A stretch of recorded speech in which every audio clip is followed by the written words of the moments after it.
بسم اللہ الرحمن الرحیم۔ السلام علیکم ناظرین، وزیر اعظم عمران خان کی زیر صدارت ملک کی اعلیٰ سیاسی و عسکری قیادت کا ایک اہم اجلاس ISI ہیڈ کوارٹر میں منعقد ہوا ہے۔ ہمارے نمائندہ خصوصی احمد بلال بلوچ کے مطابق اس اجلاس میں اعلیٰ قومی اور عسکری قیادت کو علاقائی اور ملکی صورتحال پر تفصیل سے آگاہ بھی کیا گیا ہے۔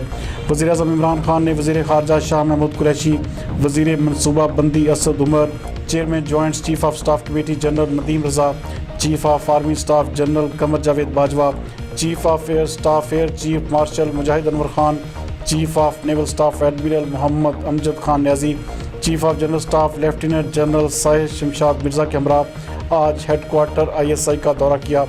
وزیر اعظم آفس کا کہنا ہے کہ director general ISI lieutenant general Faiz Hameed نے ڈائریکٹوریٹ جنرل ISI میں شرکاء کا استقبال کیا۔ اجلاس میں اعلیٰ قومی اور عسکری قیادت کو علاقائی اور ملکی صورتحال پر تفصیل سے آگاہ کیا گیا ہے۔ وزیر اعظم نے قومی سلامتی کو درپیش چیلنجز کے خلاف ISI کی پیشہ ورانہ صلاحیتوں کو سراہا۔ اس موقع پر ملکی سلامتی سے متعلقہ اہم امور پر بریفنگ بھی دی گئی ہے۔